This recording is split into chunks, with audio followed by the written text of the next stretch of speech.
Bien le bonjour tout le monde, et bien sûr, bienvenue aux nouveaux abonnés. Aujourd'hui, on va s'attaquer à un sacré morceau de l'histoire de l'art. Un homme qui connaîtra la gloire après sa mort. Un homme qui, malheureusement pour lui, n'aura guère davantage de chance avec les femmes. Un homme qui, peu à peu, sombrera dans les méandres de l'existence. Et qui ne dormira pas toujours sur ses deux oreilles. Regardez-le. Ah, il en est fier de sa connerie. Oui. Mesdames et messieurs, Vincent Willem van Gogh. Nous sommes en 1853 le 30 mars et le petit Vincent, vient de naître quelque part dans le sud des Pays-Bas, à Zundert, près de Breda, pour être plus précis. Il est donc le fils de Theodorus van Gogh, le pasteur du village, et de Anna Cornella. Donc du coup, le Vincent, ça va être l'aîné d'une fratrie de 6 gamins. Et dès le départ, alors on a une anecdote quand même sur le Vincent, du coup, il est né littéralement 1 an jour pour jour après leur premier enfant, qui est mort-né, du coup, qui s'appelait, je te le donne en mille, Vincent Willem. Ça commence bien. Ok. Le petit Vincent, il grandit dans une famille plutôt aisée. Et dans cette famille, on est soit proche de l'art, soit proche de Dieu. En gros. Très gros. Bon, ensuite il va aller à l'école, il va faire sa vie de gosse, et finira par étudier à la maison à partir de 1861. Une gouvernante est embauchée pour faire les cours à Vincent et sa frangine, et c'est là qu'il va connaître ses premiers cours de dessin. Puis ensuite vient le collège en internat, il aura des cours d'art, il fera ses premiers essais de dessin, et il reviendra chez les parents parce que il va vachement mal vivre l'éloignement. Bon, on avance un peu le film, et à 16 ans, le Vincent il va quitter le cocon pour devenir apprenti chez Goupil et compagnie. Vous vous souvenez quand je vous ai dit que dans la famille on est soit proche de l'art, soit proche de Dieu? Bon, là on est en plein dedans. Et Goupil et compagnie, comment dire, c'est vraiment pas rien. Oui, alors effectivement, Goupil et compagnie est fondé par Adolphe Goupil, un marchand d'art et éditeur à la dimension internationale. Et l'oncle de Vincent, Hendrik Vincent van Gogh, est le responsable d'une des filiales de Goupil et compagnie aux Pays-Bas, à La Haye. Bon là, le Vincent, il fait le boulot, son tonton, il en est content. Monsieur Goupil en personne en est content aussi, au point de demander à Vincent si, par hasard, il serait pas intéressé d'aller dans une nouvelle enseigne de Goupil et compagnie à Londres. L'oncle accepte la proposition pour Vincent, et c'est le petit frère de Vincent Théo qui prendra la relève de Vincent, mais à La Haye. Nous sommes alors en 1873, et le Vincent, ça y est, il pose ses valoches chez les Roseby. Bon, et le Vincent, on va pas se mentir, quelque part, en réalité, il sait pas trop ce qu'il fout là. Là-bas, il est logé chez l'habitant, une dame. Une certaine Madame Loyer. Avec un nom pareil, elle risque pas d'oublier de la payer. C'est un rapport avec marrant, ça. le loyer. Nique ta mère. Et Madame Loyer, elle vit ici avec Eugénie, sa fille. Une jeune fille de 20 ans. Ouais, et donc? Non, rien. Bon, et du coup, le Vincent se demande toujours ce qu'il branle ici. Mais petit à petit, finalement, il commence plutôt bien à s'y plaire. Il dessine toujours, se promène en ville, le bonhomme est content. Et tous les soirs, en rentrant, il retrouve Eugénie. Et à ce moment-là, du coup, il est encore beaucoup plus content. Parce que le Vincent, le Eugénie, il en pince un petit peu. Et plus le temps passe, et plus ces deux-là deviennent complices. Et ils s'entendent très bien. Et du coup, il a trempé le pinceau? Hein? Est-ce qu'il a touillé la béchamel? Non mais là, Quoi? tu putain, mais il comprend rien. Bon, ils ont ken ou pas? Ah, ça! Oui, non, mais c'est plus clair. Non, il va se faire recal. Et oui, Vincent finira par avouer son amour, et c'est un flop. Oui, alors attends, parce qu'a priori, il a été assez insistant pour carrément être foutu dehors par la mère Loyer. Je vais te faire courir, moi, tu vas voir le rouquin, là-bas. Au point où la mère Loyer a dû même carrément prévenir la famille Van Gogh des agissements de leur fils. Ça la fout mal. Ça la fout mal, d'autant plus que la Eugénie, elle va avouer à Vincent qu'elle s'est fiancée en scred avec le locataire précédent. Mais à mon avis, ça, tu vois, ça c'est un mensonge. Pourquoi ce serait un mensonge? C'est évident. T'as plus la tête. Ah non, vu ta tronche, on aurait dit une burne. Bon, je suis désolé, il a dû voir l'autre rouquin débarquer devant elle comme ça, en lui disant « Aime-moi, aime-moi !» Tu m'excuseras, mais moi je peux très bien comprendre qu'elle puisse mentir pour que l'autre il la laisse tranquille. Oh, puis de toute façon, qu'il s'estime heureux, c'est bon. Au Moyen-Âge, on l'aurait foutu au bûcher. T'es sérieux? Quelle indignité. Veuillez m'excuser, ceci est une blague. C'est carrément, excuse-toi, ouais. Ouais, pour le bûcher, je suis pas si sûr. Putain. Bon, on va pas se mentir, pour Vincent, c'est quand même un sacré coup. Et il se réfugie dans la religion. À un point même où sa famille commence un petit peu à s'inquiéter pour lui. Et quand ton père pasteur s'inquiète de ton refuge religieux, c'est que voilà quoi. En 1875, le père et l'oncle de Vincent décident de l'envoyer à Paris au siège de Goupil et compagnie. Et là, le Vincent, il va nous faire un move. C'est que, vu qu'il apprécie pas de voir l'art traité comme une marchandise, comme un produit, il va commencer à discuter de cette vision-là avec des clients. Les clients même de l'entreprise dans laquelle il travaille. où le boulot consiste justement à vendre des œuvres originales, des reproductions, etc.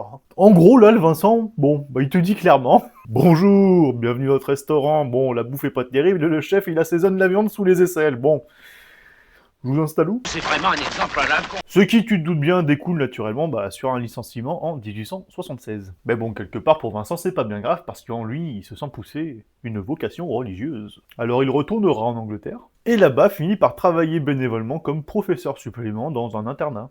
Mais l'école doit déménager dans la région du Sgeg Centré. Le Middlesex, abruti. Et Vincent décide tout naturellement, de s'y rendre. Sauf que finalement, il n'y aura pas de déménagement de l'école. C'est ballot. Et vu comme ça fait un petit peu va là-bas, je te rejoins dans 5 minutes et toi en attendant, tu tailles mais de l'autre côté. Bon, enfin je sais pas, c'est une suggestion. Hein. Qu'à cela ne tienne. Là-bas, il finit par devenir un animateur méthodiste. Et son envie maintenant, c'est de prêcher l'évangile. Absolument partout. Noël de la même année, il va retourner chez ses parents et aussi il va commencer à bosser dans une librairie. Sauf que le Vincent, là, il est pas heureux. Il arrive pas à s'épanouir. Et dans cette librairie, la plupart de son temps, il va la passer en arrière-boutique à traduire la Bible en plusieurs langues. L'épisode librairie se termine car sa famille commence à le soutenir fortement dans ses envies de devenir pasteur.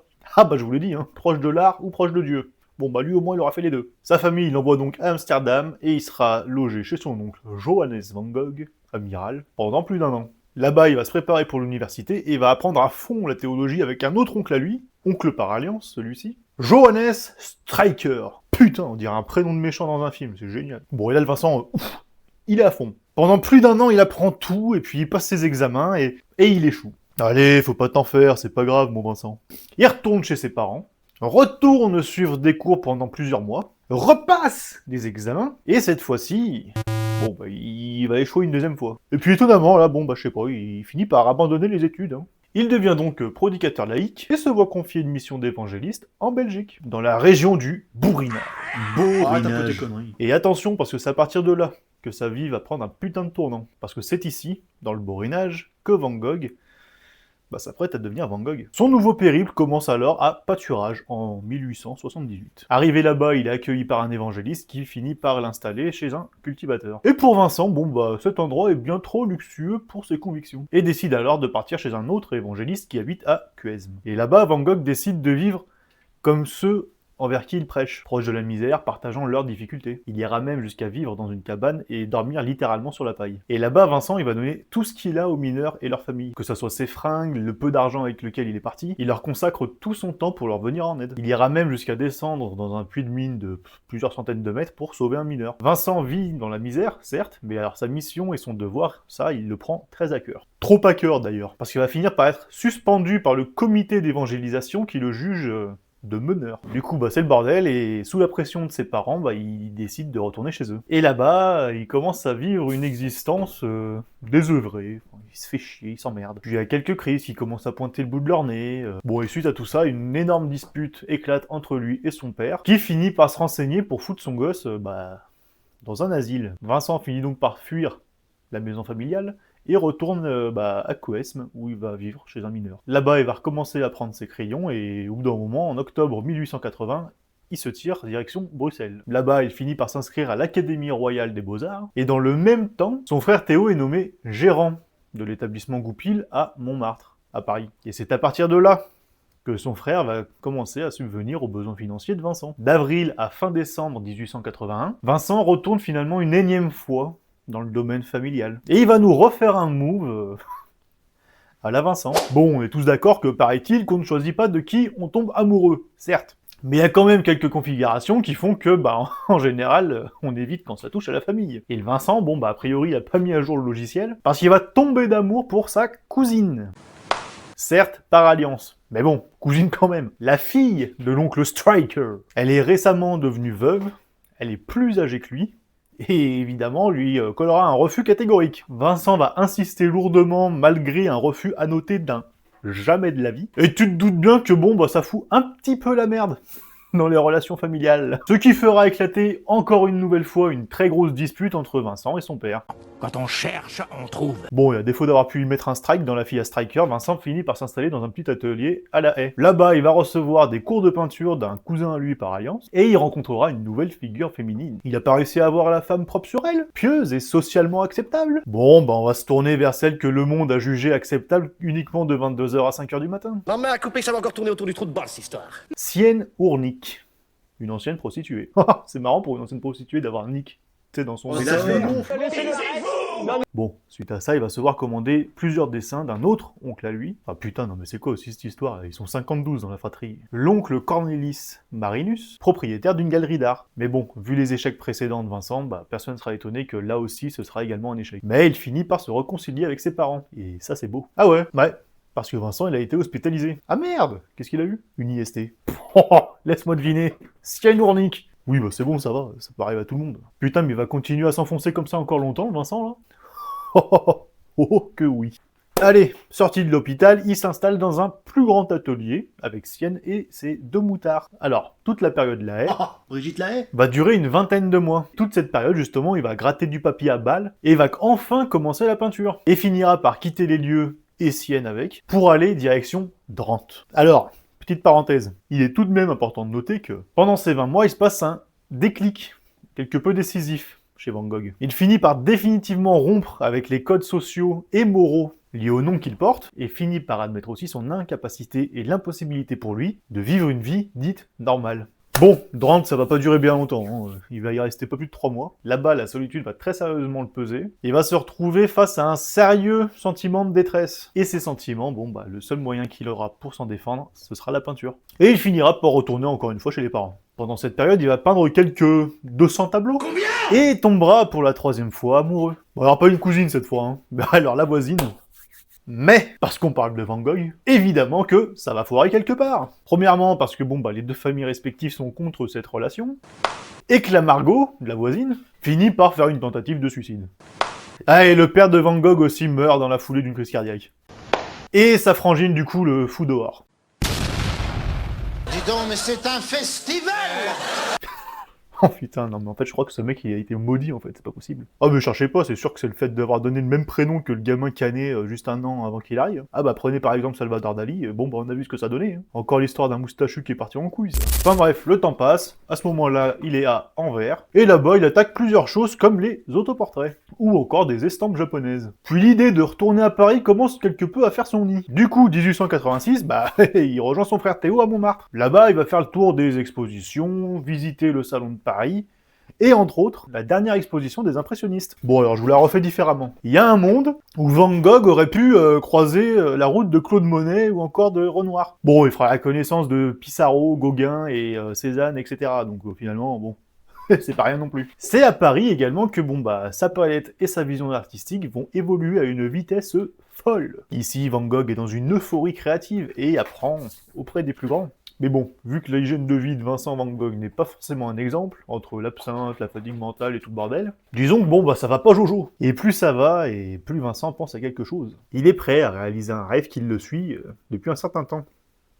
La Provence. Il pose donc ses valises à Arles le 20 février 1888, dans une piaule d'un hôtel-restaurant dans le quartier des Maisons Closes. Oui, pourquoi pas, hein. Ça met du temps à sécher la peinture à l'huile. Hein. Bon, ici comme à Paris, sa créativité est bel et bien au rendez-vous. Il y peint certaines de ses toiles les plus célèbres et de vieilles idées refont surface, comme l'envie de faire des séries de tableaux, un peu comme l'a fait Monet. Les tournesols, les vergers, ça date de cette période-là. Entre-temps, il va déménager dans la dite Maison Jaune, et l'envie de créer une communauté d'artistes commence sérieusement à lui traverser la carafe. Et en vrai, l'idée en soi, elle est pas dégueu. Plusieurs peintres qui partagent leur savoir-faire, leurs idées, leurs visions. Non, en vrai c'est cool. Donc du coup, il en parle à tous ses amis peintres. Et du coup, il y en a qu'un seul que ça intéresse et qui va venir, c'est Paul Gauguin. C'est pas grave, la communauté rêvée ne comptera que 2 personnes. Puis du coup, ils travaillent et cohabitent ensemble dans la Maison Jaune. Sauf qu'il y a quand même une petite différence entre travailler avec quelqu'un et rentrer chez soi après, et vivre en travaillant avec ces dites personnes.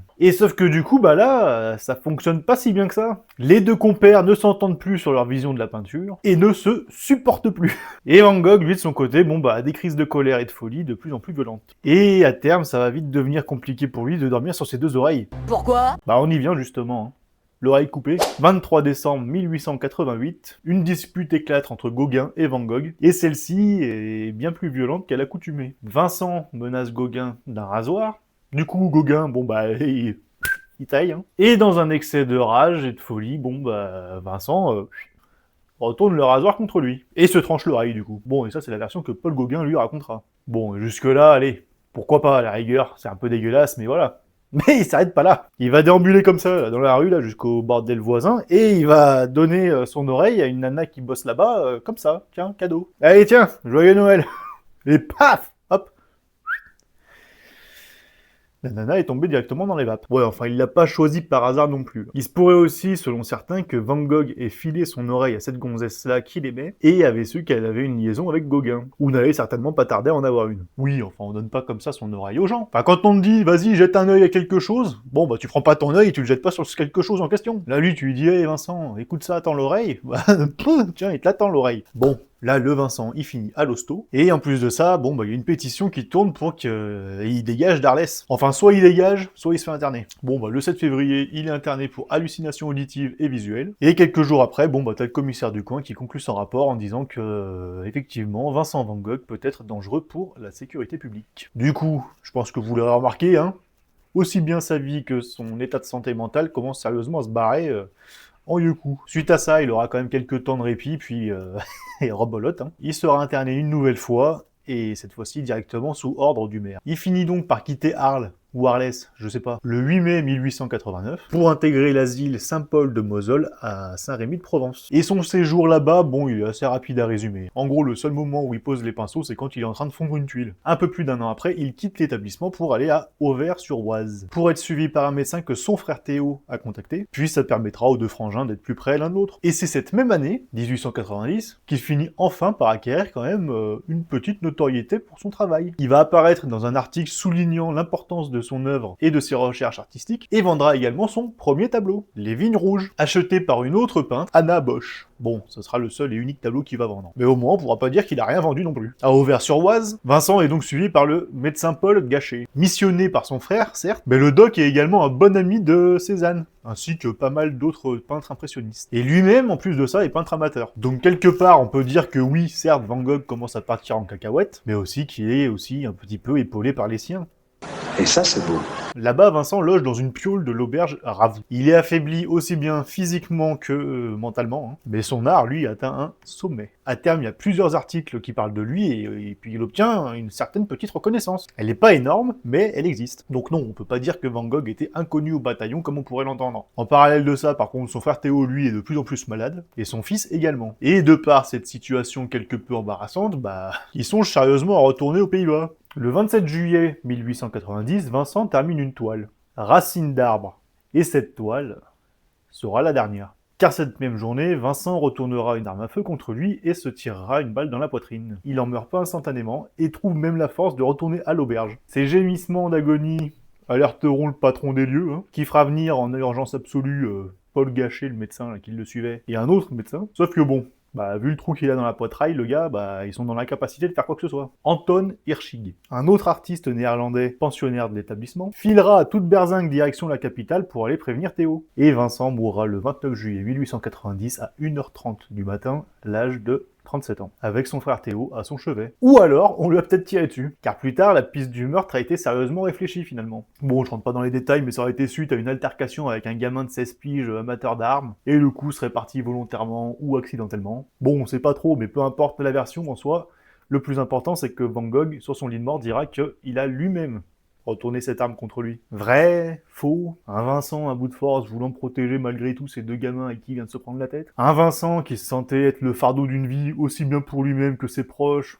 Théo en particulier. Bref, peu importe. Pour Vincent Van Gogh, le chapitre de la vie est terminé.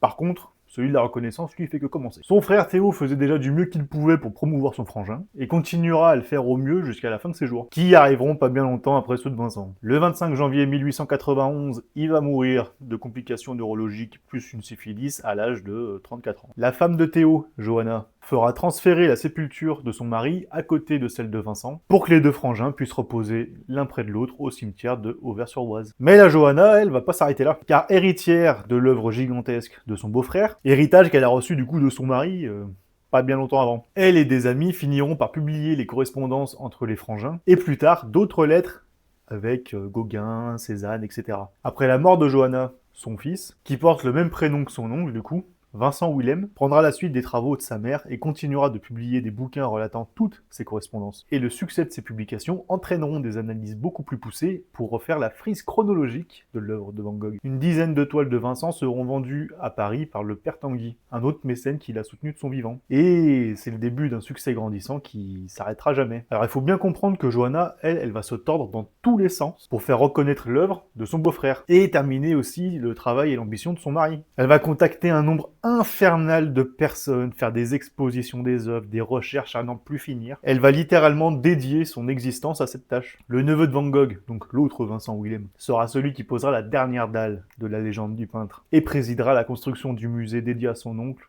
en 1973, recueillant ainsi plus de 200 tableaux, plus de 800 correspondances et environ 500 dessins. Vincent Van Gogh, c'est vrai, n'a pas connu le succès de son vivant, mais son œuvre, elle, lui aura survécu. Et une poignée de personnes auront su faire de son histoire une légende de l'histoire de l'art.